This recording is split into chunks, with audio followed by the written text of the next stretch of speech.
Assalamualaikum warahmatullahi wabarakatuh. Perkenalkan, nama saya Ahmad Termidi Holmas. Saya dari kelas KM 201 dan izinkan saya untuk sharing tentang konsep diri atau self concept.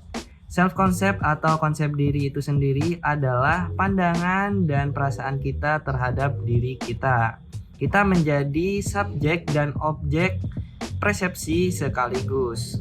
Pembicaraan tentang konsep diri dapat dilacak dengan membedakan antara the I, diri yang sadar dan aktif, dan the me, diri yang menjadi objek renungan kita sendiri. Bayangkan Anda mendapatkan pertanyaan-pertanyaan ini pada diri Anda sendiri. Misal, bagaimana watak saya yang sebenarnya?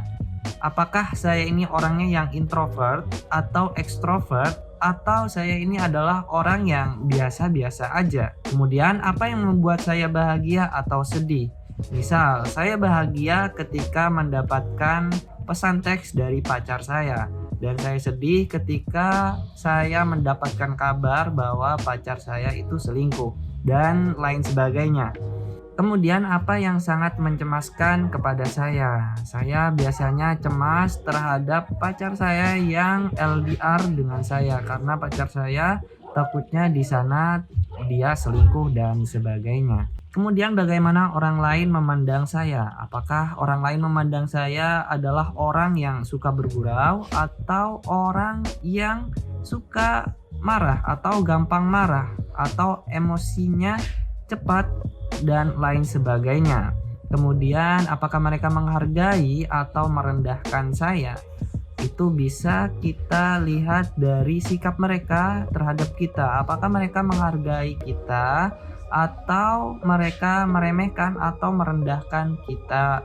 Kemudian bagaimana pandangan saya tentang penampilan saya? Apakah saya ini pede atau percaya diri terhadap penampilan saya, atau saya ini justru orang yang kurang percaya diri, atau yang lebih dikenal di zaman sekarang adalah insecure, dan ini adalah salah satu penyakit kaula muda di saat ini, yang mana tidak percaya diri terhadap penampilan diri sendiri. Kemudian seberapa yakinkah kita adalah orang yang cantik atau orang yang jelek?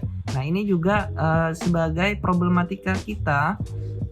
Terkadang kita tidak menemukan titik terang di mana kita seperti mengawang-awang ya. Contohnya seperti saya ini orangnya jelek atau ganteng ya.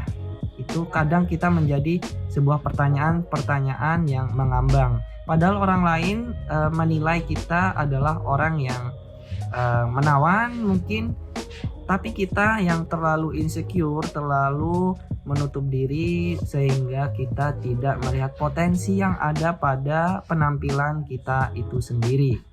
Kemudian, apakah tubuh saya ini kuat atau lemah? Kita juga bisa mengetahui melalui diri kita sendiri. Apakah saya ini adalah orang yang kuat atau saya ini adalah orang yang lemah? Kemudian di sini jawaban pada 3 pertanyaan yang pertama menunjukkan persepsi psikologis tentang diri kita sendiri. Kemudian jawaban pada 3 pertanyaan kedua, maksud saya persepsi sosial tentang diri kita atau diri Anda ya. Dan jawaban pada 3 pertanyaan terakhir, persepsi fisis tentang diri kita. Konsep diri bukan hanya sekedar gambaran deskriptif, tetapi juga penilaian Anda tentang diri Anda sendiri. Konsep diri meliputi apa yang Anda pikirkan dan apa yang Anda rasakan tentang diri Anda. 2 komponen konsep diri, komponen kognitif dan komponen afektif. Boleh jadi komponen kognitif Anda berupa saya ini adalah orang yang bodoh, dan komponen afektif Anda berkata, saya senang diri saya ini adalah orang yang bodoh, dan ini lebih baik bagi saya. Boleh jadi komponen kognitifnya seperti tadi, tapi komponen efektifnya berbunyi, saya malu sekali karena saya menjadi orang yang bodoh, atau saya malu sekali karena saya menjadi orang yang jelek, dan sebagainya. Dalam psikologi sosial, komponen kognitif disebut citra diri atau self image, dan komponen efektif disebut harga diri atau self esteem ya. Jika diri kita diterima oleh orang lain, dihormati dan disenangi karena keadaan diri kita akan cenderung bersikap menghormati dan menerima diri kita sendiri. Misal ketika orang lain menghargai kita karena mungkin kita memiliki penampilan yang menarik atau memiliki IQ yang tinggi atau memiliki intelek yang cukup dalam sehingga orang lain menghargai kita, mendengarkan kita, dan ketika orang lain menerima dan menghormati kita, maka secara tidak langsung kita juga akan menghormati dan menerima diri kita sendiri. Sebaliknya, bila orang lain meremehkan kita, menyalahkan kita dan menolak kita akan cenderung tidak akan menyenangi diri kita sendiri. Misal ya, ketika orang lain mencaci tentang fisik kita, tentang apa yang ada pada diri kita cenderung insecure ya, atau tidak percaya diri, dan akhirnya kita menyalahkan diri kita sendiri karena ucapan atau persepsi dari orang lain terhadap diri kita sendiri.